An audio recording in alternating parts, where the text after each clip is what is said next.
تعالى نحمده ونستعينه ونستغفره ونعوذ بالله من شرور أنفسنا ومن سيئات أعمالنا من يهده الله فلا مضل له ومن يضلل فلا هادي له وأشهد أن لا إله إلا الله وحده لا شريك له وأشهد أن محمدا عبده ورسوله ثم أما بعد. Ikhwas sekalian yang insyaallah dirahmati oleh Allah Subhanahu wa taala, semoga Allah Subhanahu wa taala merahmati kita semua insyaallah. Semoga Allah mudahkan segala urusan kita. Semoga Allah berkahi sisa usia kita semuanya, amin ya rabbal alamin. Bismillahirrahmanirrahim. Insyaallah yang kita bahas untuk malam ini adalah bab baru dari kitab Riyadhus Shalihin sampai bab yang ke-73. Muqaddimah secara singkat telah kita sampaikan di pertemuan sebelumnya. Kita langsung bacakan untuk firman Allah Subhanahu wa taala yang disebutkan oleh Al-Imam An-Nawawi rahimahullah di setiap bab yang ingin beliau bahas.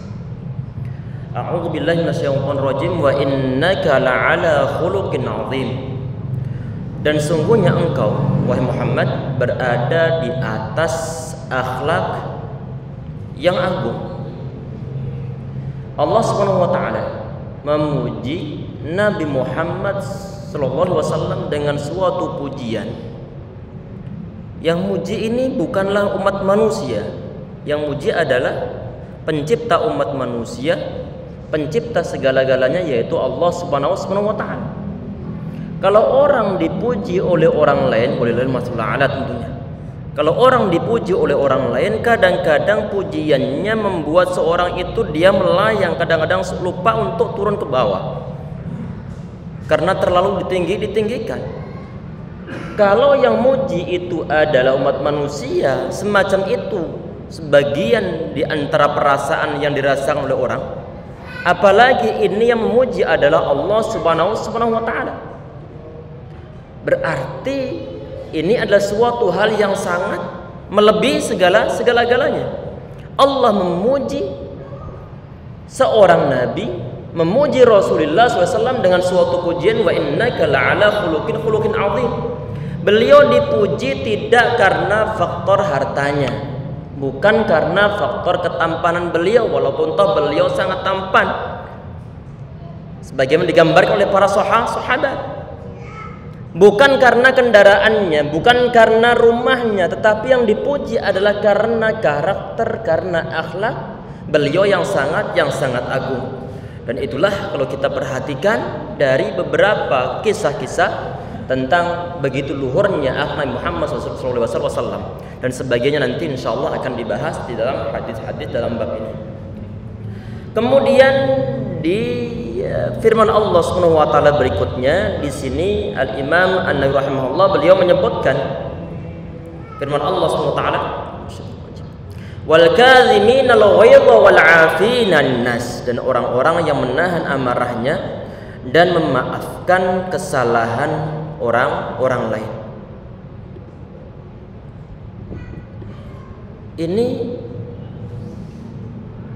di antara suatu sifat yang terpuji adalah menahan amarah, walaupun toh kalau misalnya dia itu meluapkan amarahnya sangat bisa, dan kadang-kadang gak ada orang yang berani sama sekali. Anak buah gak ada yang berani, istri gak ada yang berani, anak-anaknya juga gak ada yang berani, bahkan tetangganya pun gak ada yang berani.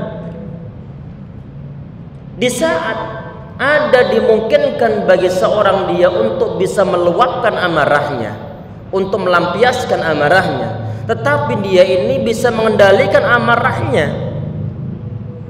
maka orang-orang semacam ini nanti akan ada balasan dari Allah Subhanahu wa taala. Kita perhatikan, wal kadhimina al-ghaidha wal 'afina 'anil nas. Ini kan menyangkut masalah hawa amarah yang dimiliki oleh seseorang, sehingga dalam keadaan marah ini biasanya nanti kalau marahnya tidak bisa dikendalikan sama sekali dan tidak ada aturannya, maka biasanya penyesalan berada di akhir. Terjadi suatu perceraian karena mungkin diantaranya faktor amarah. terjadi karena mungkin pembunuhan sehingga kemudian dia dimasukkan dalam penjara. Mungkin awal-awalnya juga karena faktor amarah, ataupun bahkan mungkin dia nempeleng anaknya, padahal kesalahannya kadang-kadang nggak terlalu berat, ditempeleng karena sudah terbiasa dia melayangkan tangannya. Kadang-kadang ada sebagian di antara umat manusia yang dia itu di samping ringan mulutnya, mudah untuk mencerca orang lain, tangannya juga sangat ringan. Nabi Muhammad SAW beliau tidak pernah memukul, termasuk memukul wajah, termasuk tidak pernah memukul budak-budak beliau, apalagi anak-anaknya, ataupun apalagi istrinya. Tentunya hal semacam ini ya ikhwah sekalian, insyaallah dirahmati oleh Allah SWT, perlu untuk kita berusaha meneladani Nabi Muhammad SAW. Jangan sampai nanti amarah kalau seandainya suatu saat kok sudah meresap dalam hati, jangan sampai nanti lupa daratan, karena penyesalan pasti berada di akhirnya, perceraian, di penjara, mungkin nempeleng orang lain, atau mungkin mengucapkan suatu perkataan yang malah membuat runyam suatu permasalahan, tidak menyelesaikan suatu permasalahan, sehingga perlu untuk lebih mawas diri.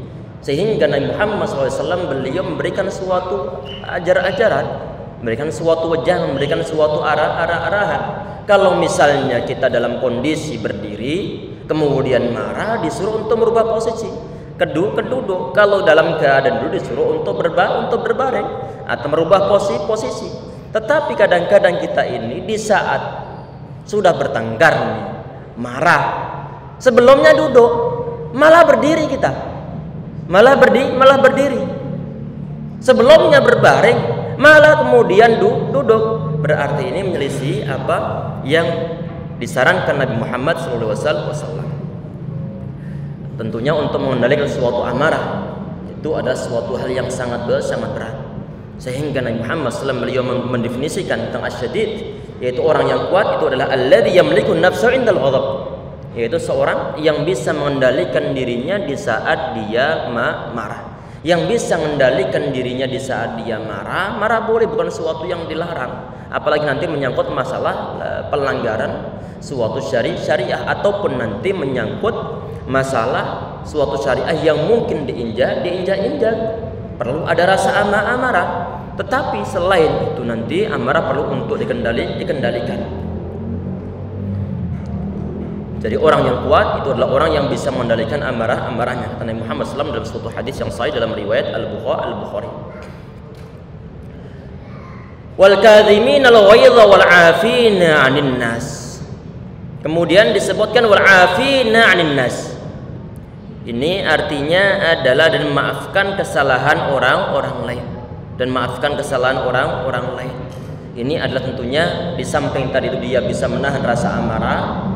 Kalau misalnya nanti ada orang yang minta maaf, maka perlu untuk dimaafkan. Dan semoga Allah SWT memberikan hidayah bagi orang-orang yang telah melaksanakan suatu kesalahan, benar-benar bertaubat dan tidak akan mengulang lagi, sehingga dia berhak untuk dimaafkan oleh orang lain. Wallahu yuhibbul muhsinin.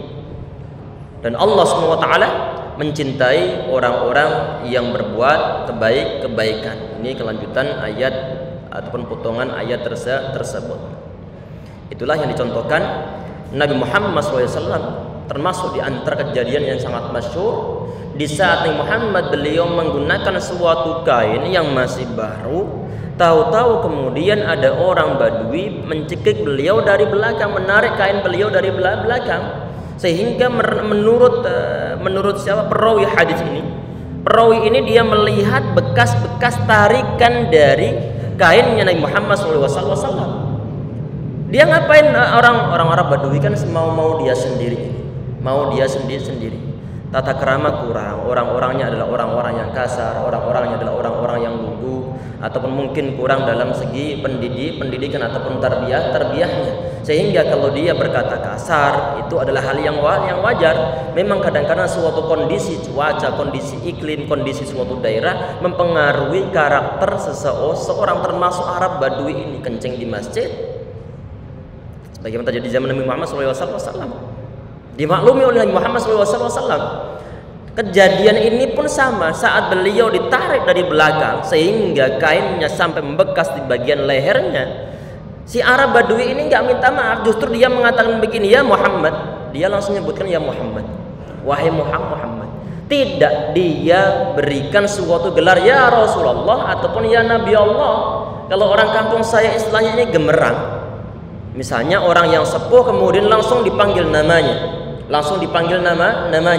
Ataupun misalnya seorang orang tua langsung dipanggil namanya. Ini istilahnya kurang sopan. Ini dia langsung mengatakan ya Muhammad, mur li min malillahi alladhi indaka.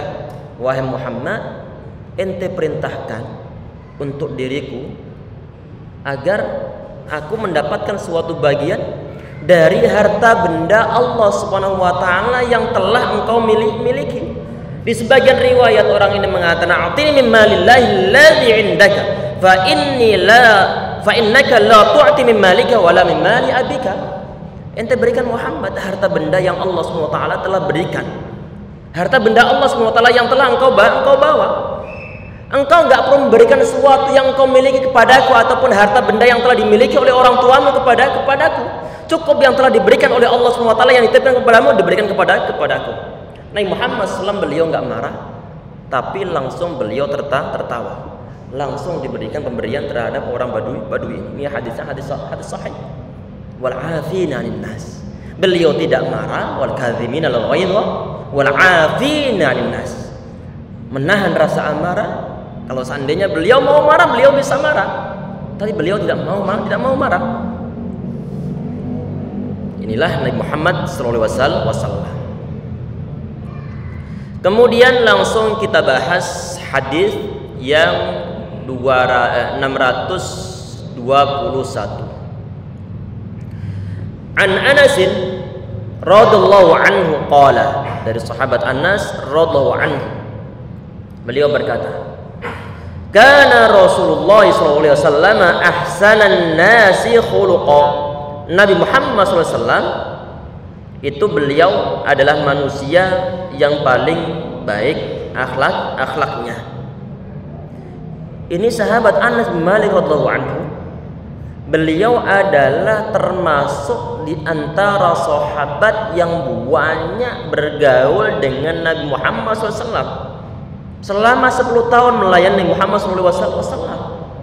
Yang ngomong karena Rasulullah SAW ahsanan nasi khuluqa, Nabi Muhammad SAW itu adalah orang yang paling baik akhlaknya. Yang ngomong ini siapa? Adalah pembantunya Nabi Muhammad SAW. Sudah muasyarah, sudah muamalah, sudah berinteraksi cukup lama dengan Nabi Muhammad, sehingga bisa menilai karakter beliau. Yang bisa melihat si fulan itu karakternya bagaimana adalah keluarganya sendiri. Kalau baru ketemu sekali, 2 kali, belum bisa untuk menilainya. Baik yang dilihat sekali itu adalah saat dia marah, ataupun saat dia itu bersikap di saat menghadapi suatu permasalahan. Tetapi rata-rata umat manusia, di saat dia baru sekali itu saja melihat seseorang kebetulan lagi marah, langsung dia bilang ini si fulan dia pemarah. Padahal baru sekali. Begitupun sebaliknya saat Masya Allah, di saat kelihatan subhanallah sabarnya terhadap anak buahnya, dilihat oleh orang lain. Orang lain ini melihat kemudian dia katakan ini si fulan sabarnya subhanallah. Padahal baru sekali. Suatu karakter itu tidak bisa dinilai sekali ataupun 2 kali oleh orang lain. Belum pernah bermusafir bareng, belum kelihatan karakternya. Belum pernah jalan bareng beberapa hari, belum kelihatan karakternya. Belum pernah tinggal bareng dengan orang tersebut, sehingga penilaian yang hanya sepintas saja, ini biasanya nipu. Sehingga perlu untuk diselidiki.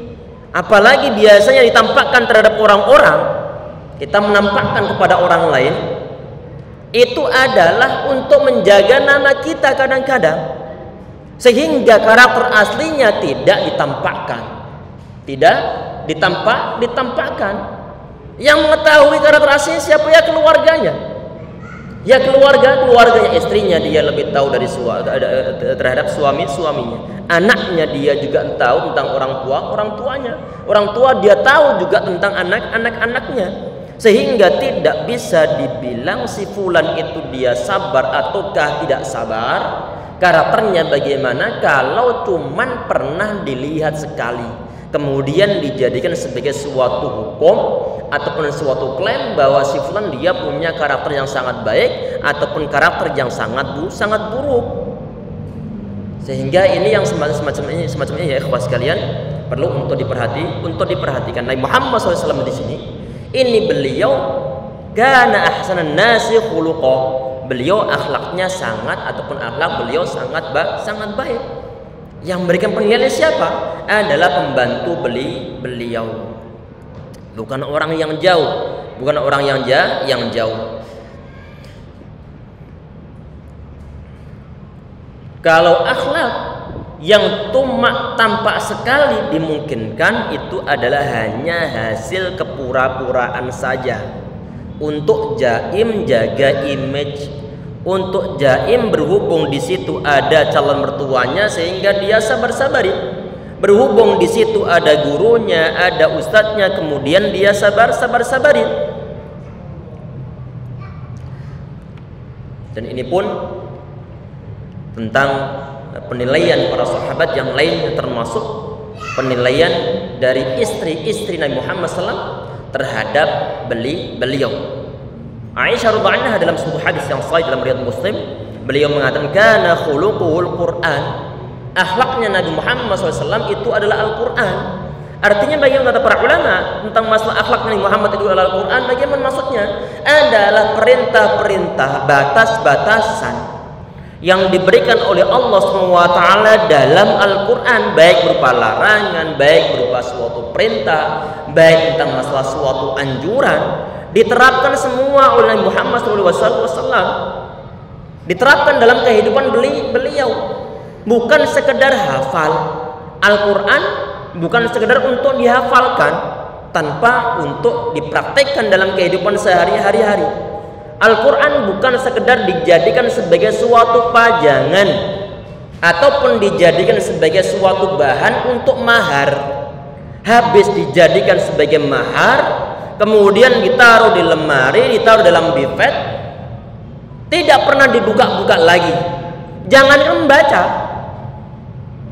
nyentuhnya pun kadang-kadang enggak. Habis ditaruh udah menjadi pusaka atau menjadi suatu jimat untuk penolak balak tanpa dibaca.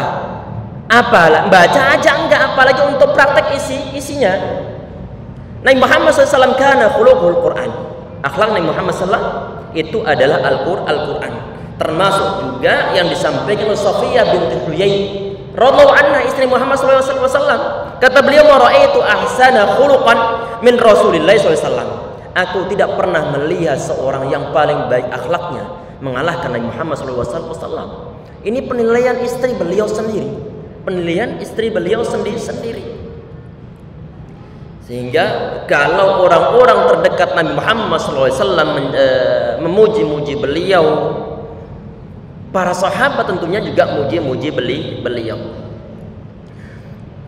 Kalau misal tadi ini pembahasan tentang masalah akhlak, pembahasan tentang masalah akhlak ataupun budi pekerti. Saat ditanya tentang masalah husnul khuluq ataupun husnul khuluq, saat ditanya husnul khuluq itu apa? Ini kan pembahasan tentang husnul khuluq. Ini kata Syekh Utsaimin rahimahullah, beliau mensyarahi tentang masalah husnul khuluq di sini. Kata beliau adalah husnul khuluq di sini ada dibagi menjadi dua macam. Yang pertama adalah husnul khuluq ma'allah subhanahu wa ta'ala wa husnul khuluq ma'al makhluqin. Husnul khuluq yang pertama adalah husnul khuluq terhadap Allah subhanahu wa ta'ala. Itu modelnya bagaimana? Kalau ada suatu larangan Allah, maka perlu untuk dijauhi karena itu adalah akhlak yang terbaik yang ditampakkan oleh seorang muslim terhadap Allah Subhanahu wa taala. Ada larangan dijauhi, ada suatu perintah dilaksanakan, termasuk hal-hal yang dimakruhkan pun perlu untuk dijauhi. Salat dilaksanakan, berarti ini termasuk khuluq ma Allah Subhanahu wa taala. Ada aturan-aturan dalam agama Islam, termasuk misalnya salatu ala waqtiyah atau fi awwali waqtiyah, salat di awal waktu yang dilaksanakan oleh seorang muslim untuk berpegang teguh pada agamanya, untuk melaksanakan perintah Nabi Muhammad SAW dalam satu hadis yang sahih, maka itu pun termasuk husnul khuluq ma Allah Subhanahu wa taala. Karena di saat kita melaksanakan perintah Nabi Muhammad SAW, mencintai beliau, maka otomatis mencintai Allah Subhanahu wa taala. Ini berarti husnul khuluq yang pertama. Kemudian yang husnul khuluq ma'al khalqi atau ma'al makhluqin, ini adalah tidak menyakiti mereka, dan juga wasabru 'alal adza, dan juga bersabar dari gangguan-gangguan mereka. Termasuk lagi adalah wa talaqatul wajhi, termasuk sumringah di saat bertemu dengan orang lain, tidak dalam keadaan bersengut, tidak dalam keadaan merengut, gak apa-apa kemudian dalam keadaan merengut.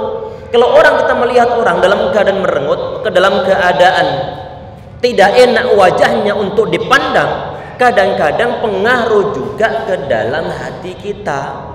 Kadang-kadang bad mood juga saat melihat orang-orang yang mungkin sebelum-sebelumnya dalam keadaan sumringah, dalam keadaan penuh senyuman, dalam keadaan ramah, dalam keadaan bertegur sapa dengan mudah, tapi suatu saat kemudian dia dalam keadaan bersengut, dalam keadaan merengut, tanpa ada suatu sebab sama sekali.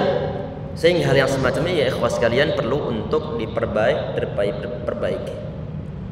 Kemudian hadis yang 622. Ini hadis wa anhu, berarti kalau wa anhu darinya berarti kita lihat pembahasan hadis sebelumnya, ternyata sebelumnya diriwayatkan oleh sahabat Anas bin Malik. Berarti wa anhu yang ada dalam poin ini, wa anhu ini berarti beliau juga perawi hadis ini adalah Anas bin Malik radhiyallahu anhu. Qala mamasistu dibajan wala hariron alyana min kaffi Rasulillah SAW. Kata beliau, aku tidaklah menyentuh kain sutra. Ini dibaj aslinya satu jenis kain sutra juga, tapi yang harir ini lebih tinggi levelnya daripada dibaj, kata sebagian ulama. Saya tidak pernah menyentuh kain sutra maupun baju sutra yang lebih lembut alyana min yadi Rasulillah SAW, dari telapak tangan Rasulullah SAW. Kita baca hadis dulu. Wala syamamtu raihatan, dan tidaklah aku mencium suatu bau ataupun suatu aroma qattu sama sekali atyabun raihati Rasulullah SAW, yang lebih harum mengalahkan bau harumnya Nabi Muhammad SAW. Walaqad khadamtu Rasulullah SAW asyra sinin, dan sungguh aku telah melayani beliau, berkhidmah terhadap beliau selama 10 tahun lamanya.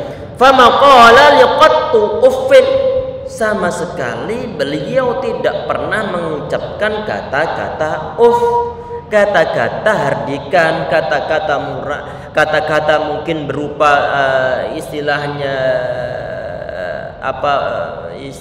perkataan kasar. Walaupun ta'uf ini perkataan yang enggak terlalu kasar, cuma yang enggak terlalu kasar aja tidak pernah beliau ucapkan, apalagi yang di atas itu. Wala qala li syai'in fa'altuhu lima fa'altahu, dan beliau juga tidak pernah berkata kepadaku tentang hal yang pernah aku laksanakan, yang telah aku laksanakan, dan beliau tidak pernah mengatakan ente kenapa berbuat begini, tidak pernah begitu. Wala li syai'in lam af'alhu ala fa'alta kadza, dan juga Nabi Muhammad SAW beliau tidak pernah mengatakan kenapa engkau enggak berbuat begini di saat sahabat Anas radhiyallahu anhu beliau mau melaksanakan sesuatu. Ini hadisnya ya ikhwas sekalian, ini hadisnya adalah hadis muttafaqun alaih. Kita perhatikan tadi ini tentang masalah masa studi bajan wal hariran alyana min kaffi Rasulullah sallallahu. Sahabat Anas beliau tidak pernah melihat ataupun tidak pernah menyentuh kain sutra yang mengalahkan kehalusan tangan Rasulullah sallallahu alaihi wasallam. Itu satu poin. Poin yang lain, ada suatu hadis yang sahih juga dalam riwayat Ali radhiyallahu anhu. Dalam riwayat sahabat Ali radhiyallahu anhu, beliau menggambarkan tentang telapak tangan dan juga telapak kaki Rasulullah SAW. Beliau mengatakan syasnal qadamain wal kaffain. Kedua telapak tangan beliau itu adalah kasar. Ini sebagian riwayat. Masing-masing hadisnya adalah hadis-hadis yang sahih. Para ulama untuk mengkombinasikan kedua hadis yang seakan-akan kontradiksi ini bagaimana? Kata mereka, dari segi penyentuhannya ini halus, cuman kokoh. Beda dengan mungkin tangan halus yang dimiliki oleh kaum perempuan. Halus, cuman ringkih, istilahnya ringkih di sini nggak sekuat tangan kaum laki-laki. Ini arti ini yang disampaikan oleh Al-Imam Al-Asmu'i rahimahullah. Berarti halus, cuman kokoh tangannya, kekar tangan beliau. Wa qala, dan sahabat Anas bin Malik radhiyallahu anhu beliau mengatakan tadi itu, wala syamamtu raihatun qad adyab min raihati Rasulillah sallallahu alaihi wasallam. Dan aku tidak melihat, tidak mencium suatu bau ataupun suatu bau-bauan yang lebih harum mengalahkan baunya atau mengalahkan harumnya Nabi Muhammad sallallahu alaihi wasallam. Di samping beliau itu dari segi penciptaannya diciptakan dengan bau harum, kata sebagian ulama untuk riwayat hadisnya Allahu a'lam. Tapi kan menurut sebagian ulama bahwa Nabi Muhammad SAW diciptakan dalam keadaan harum. Itu tuh poin. Poin yang berikutnya, beliau itu sangat suka tentang bau-bauan yang harum ataupun suka tentang parfum. Sehingga di sebagian riwayat beliau mengatakan hubbiba ilayya min ad-dunya an-nisa'u wat-thayyibu. Jadi dijadikan kesenanganku dari dunia berupa wanita yang pertama, yang kedua adalah berupa minyak wangi. Dan juga Nabi Muhammad SAW sangat terkenal di sebagian riwayat, termasuk yang disampaikan oleh dari Ibrahim. Ini hadisnya disahihkan oleh Syekh Al-Albani rahimahullah dalam kitab Sahih Jami'. Yu'raf bi rihi thayyibi idza aqbala. Nabi Muhammad SAW di saat beliau datang itu baunya wangi. Dan beliau di samping itu pula, kalau misalnya ada sebagian di antara orang di zaman beliau ngasih pemberian yang berupa parfum, berupa wangi-wangian, beliau tidak akan menolaknya, tidak akan ditolak oleh beliau. Walaupun toh misalnya bukan langsung diberikan satu, misalkan dalam kita saat ini satu botol, tapi sekedar diberikan olesan saja, tidak akan ditolak Nabi Muhammad SAW. Bahkan sebagian di antara riwayat ini para sahabat radhiyallahu alaihim, mereka ini termasuk Ummu Sulaim radhiyallahu anha mengumpulkan keringatnya Nabi Muhammad SAW.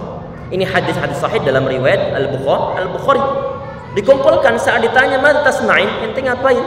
Katanya keringat ini mau dicampurkan dengan parfum yang dimiliki oleh Ummu Sulaim. Ini hadisnya adalah hadis yang sahih. Ini adalah Nabi Muhammad sallallahu alaihi wasallam. Jadi intinya bahwa beliau itu sangat harum. Oleh karena itu perlu juga kita ini tentunya untuk seorang muslim perlu mengikuti Nabi Muhammad sallallahu alaihi wasallam dari segi bau harumnya. Ini khusus untuk kaum laki-laki tentunya. Untuk kaum perempuan jangan harum, asalkan nggak bau saja sudah cukup. Bahkan para ulama mereka itu mensyaratkan perempuan-perempuan yang mau datang ke masjid perlu untuk menghilangkan bau harumnya dulu. Kalau mau ke masjid saja dilarang untuk menggunakan wangi-wangian bagi kaum perempuan, apalagi mau ke arisan ataupun mau mungkin reunian ataupun mungkin ketemu dengan teman-teman yang mungkin satu kelas di saat kuliah ataupun di saat mungkin SMA, perlu untuk diperhatikan. Sedangkan untuk kaum laki-laki perlu wangi. Jangan sampai saat datang ke masjid mungkin bau rokok lah, bau jengkol, bau bawang, sehingga perlu untuk dibersihkan sehingga nanti tidak mengganggu jamaah yang lainnya. Bau-bau yang tidak sedap jangan sampai mengganggu orang-orang yang berada dalam satu shaf bersama kita, ataupun di saat kita lewat kemudian dia mencium bau yang tidak sedap dari tubuh kita, sehingga perlu untuk dicek terlebih dahulu di saat kita mau datang ke masjid, apakah pakaian kita itu baunya bau lepus, keringat kita ini keringatnya lagi keringat bau banget ataukah enggak. Perlu untuk dicek terlebih dahulu, khususnya di saat mau datang ke masjid ataupun tempat-tempat yang memang di sana terdapat banyak orang. Kemudian disampaikan oleh beliau berikutnya di sini, walaqad khadamtu Rasulullah SAW asyra sinin. Sahabat Anas, sungguh beliau telah berkhidmah melayani Muhammad SAW selama 10 tahun. Sebagian riwayat selama 9 tahun. Sebagian riwayat yang lainnya selama 10 tahun. Tapi untuk riwayat Abu Hurairah, untuk riwayat dalam Sahih Muslim dan juga Sahih Bukhari di sini adalah selama 10 tahun.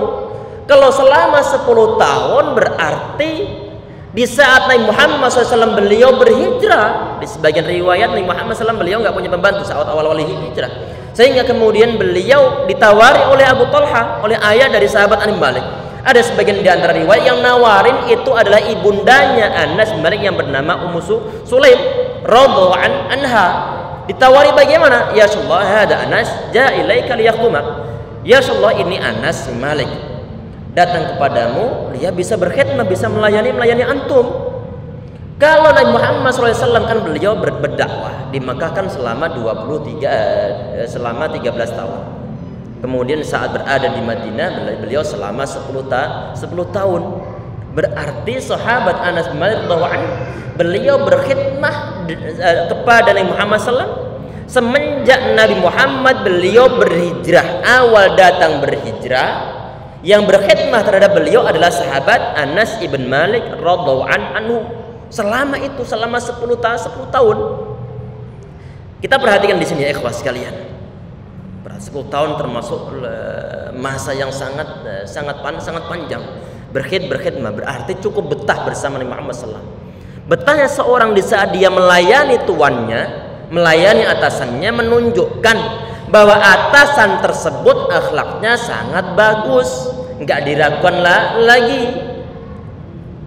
Di samping itu ya ikhwah sekalian, karena saking lamanya sahabat Anas radhiyallahu anhu beliau berkhidmah terhadap Muhammad SAW, sehingga jangan heran di saat beliau ini termasuk di antara sahabat al-muksiruna minar riwayah, termasuk di antara sahabat yang paling banyak ataupun yang banyak riwayat hadis dari Nabi Muhammad SAW.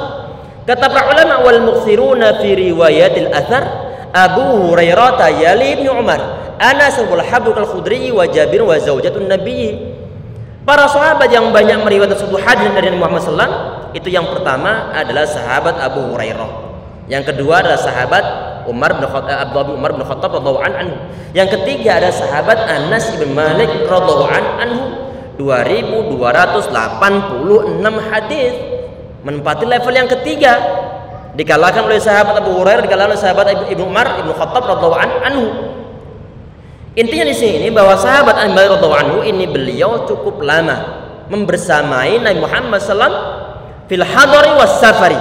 Di saat beliau berada di rumahnya dilayani oleh sahabat Anas bin Malik, dan juga di saat beliau lagi bermusafir yang layani ini adalah juga sahabat Anas bin Malik. Walaupun tuh ada sebagian di antara sahabat yang lainnya punya spesifikasi sendiri-sendiri. Ada yang ngurus siwak, ada yang ngurus sandal beliau, ada yang ngurus kendaraan beliau.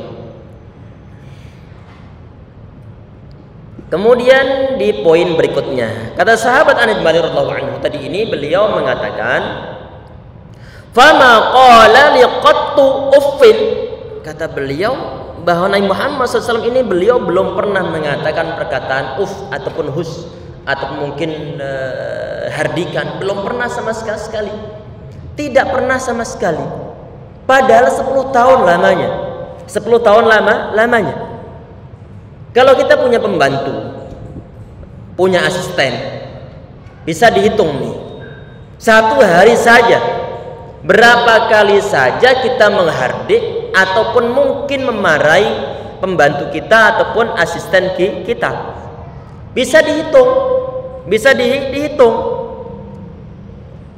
Kalau sampai 10 tahun saja Nabi Muhammad SAW beliau tidak pernah menghardik, memarahi sahabat Anas ibn Malik radhiyallahu anhu, ini menunjukkan Nabi Muhammad SAW itu akhlaknya sangat bagus, akhlaknya sangat bagus. Di samping itu bisa disimpulkan bahwa akhlak dari pembantu beliau ini, khadimu Rasulullah yang bernama Anas bin Malik, juga sangat bagus, juga sangat bagus, dan tidak melanggar syariah yang dilihat oleh Nabi Muhammad SAW. Karena kalau misalnya orang terdekat Nabi Muhammad SAW melaksanakan suatu pelanggaran syariah dan Rasulullah beliau melihatnya, niscaya Nabi Muhammad beliau tidak akan tinggal diam tanpa ditegur sama sekali. Sampai 10 tahun tidak pernah dimarahi Nabi Muhammad SAW. Berarti akhlak beliau sangat bagus dan akhlak pembantunya juga sangat bagus. Itu satu poin ya ikhwan. Yang poin yang lain, kadang-kadang rasa marah ataupun mungkin bentakan, hardikan itu muncul di saat orang ini dia masih dalam kondisi masih anak-anak. Kadang-kadang mudah untuk dimarahin. Salah sedikit kemudian dimarahin. Masa sepele kadang-kadang dimarahin. Langsung dibuat down mentalnya. Ente ini nggak bisa apa-apa. Ini itu udah anak bayar ente. Nggak bisa apa-apa. Itu yang tertanam dalam hati orang yang mungkin dimarahi dengan cara didownkan mentalnya. Kalau itu sudah sering terjadi, maka kemungkinan nanti di saat dia dewasa, dia tidak akan bisa tegas dalam mengambil suatu sikap, akan dipenuhi oleh keraguan-raguan, akan minder terlebih dahulu walaupun toh diserai untuk hal-hal yang bersifat sepele saja, akan minder, khawatir salah. Kadang-kadang ya ikhwah sekalian, kita ini sebagai orang dewasa bersikap mungkin terhadap anak buah kita, bersikap terhadap adik kita, bersikap terhadap anak-anak kita. Kadang-kadang kita perlu untuk melepaskan mereka dalam segi apa? Dalam segi mengambil suatu keputusan, asal tidak melanggar suatu syariah. Kita perhatikan, kita berikan mereka kelonggaran. Kadang-kadang di suatu keadaan kita awasi, kita pantau, kita kontrol. Kalau nanti ada tanda-tanda mau melanggar syariah, baru kemudian kita cut ataupun kita arahkan ke suatu arah yang tidak melanggar suatu syariah. Kalau nggak ada pelanggaran syariah, biarkan mereka berbuat sesuatu untuk kreativitas mereka, untuk mengembangkan bakat mereka, nggak jadi masalah. Jangan diribetkan masalah warna pakaian. Jangan meribetkan masalah warna pakaian. Kadang-kadang seorang ibu, seorang ayah yang menghebohkan warna ini, para pakaian ente nggak nyambung ini, nggak nyambung. Padahal pakaian itu adalah pakaian yang sudah nutup aurat, nggak ada pelanggaran suatu syariah. Biarkan saja. Masalah warna nyambung atau nggak nyambung kadang-kadang cuma perasaan si fulan saja. Sedangkan itu nggak dimiliki oleh orang lain, artinya bersifat subjektif. Sehingga untuk hal yang semacam ini ya ikhwah sekalian yang insyaallah dirahmati oleh Allah SWT, perlu untuk kita kendalikan. Dari segi apa? Dari segi untuk tidak terlalu ngekang, asalkan si anak tidak melanggar suatu syariah dan tidak membahayakan mereka ataupun tidak melalaikan mereka dari kewajiban syariah. Kita arahkan, kita bebaskan mereka untuk berkreasi, untuk menentukan suatu pilihan. Jangan sampai lupa, asalkan tidak melanggar suatu syariah. Kadang-kadang sebagian di antara orang terlalu kebablasan. Dari segi apa? Dari segi membiarkan anak-anaknya. Di saat anaknya menggunakan pakaian pendek, sedangkan dia itu sudah balik, seorang perempuan, seorang laki-laki, kemudian dibilang, ya biarlah dia kan sudah pintar, sudah bisa untuk menentukan baik buruk. Saat anak perempuannya yang telah balik kemudian dibilang, kenapa anakmu nggak dinasihati? Itu dia nggak menggunakan jilbabnya di saat keluar rumah, di saat ada mahram, saat di sana tidak ada mahram yang lain. Kemudian dibilang biarlah, itu kan biar dia saat ini lagi pencarian apa istilahnya? Lagi mencari jati diri. Nanti dia sudah sudah mempunyai suatu penilaian sendiri. Dia sudah tahu baik buruknya. Lah, ini orang tua perkataannya yang terlalu mudah diucapkan tapi merusak anak-anaknya secara syariat agama Islam. Merusak anak-anaknya. Perlu ditahan memang masalah amarah. Cuman untuk hal yang semacam ini orang tua berhak untuk nasihati, wajib hukumnya untuk nasihati, wajib hukumnya untuk marahi kalau seandainya sudah berkali-kali dinasihati nggak mendengar. Bagaimana mungkin si anak dia tahu baik buruk kalau sedangkan dia nggak pernah diajak untuk menghadiri suatu kajian, tidak pernah diajari orang tuanya tentang masalah syariah agama Islam, sehingga orang tua semacam ini kebablasan kadang-kadang. Saat dibilang itu anak pacaran, ya biarlah biar nanti dia pengalaman lah, biar nanti dia pengalaman, biar dia menikmati masa-masa mudanya. Lah, gak dipikir masalah nanti di akhirnya bagaimana? Anak yang dibiarkan dijual secara murah, padahal anaknya seorang perempuan itu ada sesuatu yang sangat mahal yang perlu untuk dijaga secara baik. Mereka itulah orang-orang yang terhormat, perlu dijaga kehormatan mereka. Jangan dilepaskan keluar tanpa ada suatu batas-batas syariahnya. Nanti nyesel kalau seandainya hamil di luar nikah.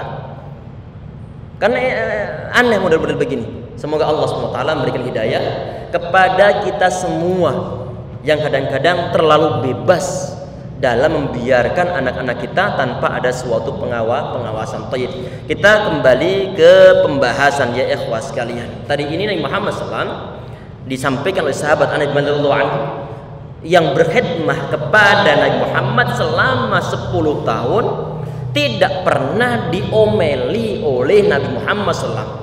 Tidak pernah Nabi Muhammad beliau menggerutu. Wala qala syai'in fa'altu lima fa'altahu. Dan beliau tidak memberikan suatu komentar tentang yang aku lakukan, kata beliau. Kenapa ente lakukan? Dan juga beliau tidak mengatakan sesuatu yang belum aku lakukan. Beliau nggak mengatakan kenapa ente nggak lakukan ini ataupun begitu. Tidak ditegur oleh Nabi Muhammad SAW. Artinya kreativitas kadang-kadang perlu untuk dibiarkan dilaksanakan oleh anak-anak kecil ataupun oleh pembantu kita. Asalkan perhatikan, tidak ada yang dirugikan, tidak melanggar suatu syariat, tidak membahayakan diri mereka sendiri.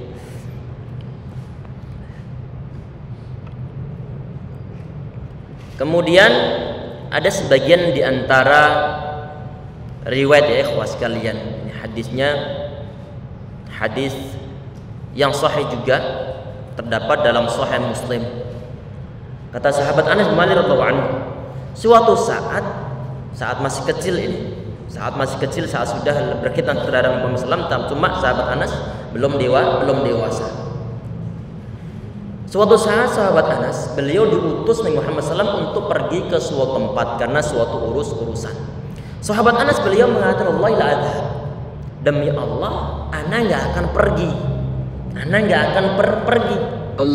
Ini sahabat Anas bin Malik radhiyallahu anhu, beliau bersumpah. Ini kemungkinan besar ya ikhwas sekalian. Ini sahabat Anas bin Malik, beliau belum tahu hukum bersumpah. Karena kemungkinan beliau masih kecil. Ataupun belum ada hadis Nabi Muhammad SAW untuk bersumpah sembarangan. Ataupun kemungkinan besar sahabat Anas di saat beliau masih kecil ini, sebagaimana anak kecil yang lainnya, mau berguru dengan orang yang lebih dewasa. Sehingga kemudian di sana Muhammad beliau memerintahkan sahabat Anas bin Malik radhiyallahu anhu untuk pergi ke tempat melaksanakan suatu tugas. Beliau mengatakan, wallahi la adhabu, demi Allah ana enggak akan pergi. Padahal kata dalam riwayat tersebut, sahabat Anas dalam hatinya beliau akan pergi memenuhi perintah Nabi Muhammad SAW, akan pergi ke sana. Kemudian saat beliau melewati suatu daerah, melewati suatu pasar, melihat anak-anak kecil main-main di sana. Tidak disebutkan dalam riwayatnya apakah beliau ikut main ataukah beliau sekedar nonton saja? Ini anak-anak kita itu model-model begitu. Di saat disuruh beli minyak, melewati lapangan melihat teman-temannya main dulu, lupa maknya nunggu di rumah. Maknya ini minyak yang digoreng, yang digunakan untuk menggoreng yang di wajannya sudah mau habis, sudah mau gosong, nunggu anaknya nggak datang juga, ternyata main terlebih dahulu, kadang 1 jam, kadang 2 jam, model-model anak kecil yang sama-sama semacam itu, ikhlas sekalian. Kemudian tahu-tahu saat beliau berada di lingkungan anak-anak tersebut, Nabi Muhammad SAW beliau langsung memegang leher bagian belakang sahabat Anas ibn Malik radhiyallahu anhu. Kemudian Nabi Muhammad mengatakan, ya Unais, adhabta haitsu amartuka. Wahai Unais, Anas kecil ini, wahai Anas. Ini Unais itu adalah tasghir, istilah tasghir dari kata Anas. Tasghir itu adalah merubah suatu lafaz diikutkan pola fu'ailun, sebagian polanya. Unaisun, Anas menjadi Unaisun, filsun menjadi fulaisun, kitabun menjadi kutayyibun, ataupun bahasa-bahasa yang lain. Di antara fungsi dari tasghir semacam ini itu adalah menganggap kecil ataupun litahabbub, untuk mengatakan tentang kesayangan. Kalau ibnun ataupun ibni, ya bunayya. Bunayya berarti bentuk tasghir, artinya anak kesayanganku. Unaisun berarti Anas kesayanganku. Ini perkataan Nabi Muhammad SAW, beliau mengatakan, ya Unais, adzahabta haitsu amartuka. Wahai Unais, apakah antum telah pergi ke tempat yang tadi ana telah perintahkan? Kemudian dijawab, iya ya Rasulullah. Dijawab oleh Anas. Nabi Muhammad SAW beliau nggak marahnya kenapa tadi itu? Kalau seandainya beliau mau marah, kan tadi itu beliau bilang, sahabat Anas, beliau mengatakan nggak pergi, tahu-tahu kemudian pergi, bahkan ketemu Nabi Muhammad SAW di pinggir pasar tadi melihat anak-anak kecil yang sedang bermain. Nabi Muhammad sama sekali beliau tidak marah, tidak menegur sahabat Anas radhiyallahu anhu. Berarti cocok sebagaimana yang disebutkan dalam hadis yang barusan ini kita bahas. Jadi ikhwas sekalian, ini adalah diantara pekerti Nabi Muhammad SAW yang patut untuk kita tiru, biar tidak selalu terbiasa ngegas, nggak pandang apakah salah apakah benar, akan langsung marah, langsung tersinggung. Khususnya misalnya perlu juga kalau misalnya daerah-daerah kita itu adalah daerah-daerah yang memang mungkin terkenal sebagai sebagai orang-orang yang kasar ataupun mudah marah, maka perlu untuk lebih mengendalikan diri. Karena kita mengetahui sebagian daerah, tanpa kita sebutkan, karakter mereka mudah untuk marah, kasar mereka, sebagian daerah ataupun mungkin sebagian provinsi. Kalau misalnya sebagian di antara kita terlahir dari daerah tersebut dan mungkin terkenal sebagai seorang pemarah, maka perlu untuk lebih mengendalikan diri, diri kita mencontoh Nabi Muhammad SAW. Sudah habis waktunya. Allah barik fikum. Alhamdulillah, semoga bermanfaat yang kita bahas dalam pertemuan kita kali ini, insyaallah. Nanti di pertemuan berikutnya kita bahas tentang hadis 623, termasuk nanti menyangkut masalah terusan Suwais, termasuk nanti membahas masalah zebra, termasuk nanti membahas masalah keledai. Insyaallah kita bahas di pertemuan berikutnya nanti, insyaallah. Semoga Allah SWT memberikan kita hidayah. Semoga Allah SWT menjadikan kita sebagai orang-orang yang penyabar, insyaallah. Amin ya rabbal alamin. Subhanallah bihamdika asyhadu an la ilaha illa anta astaghfiruka wa atubu ilaik. Assalamualaikum warahmatullahi wabarakatuh.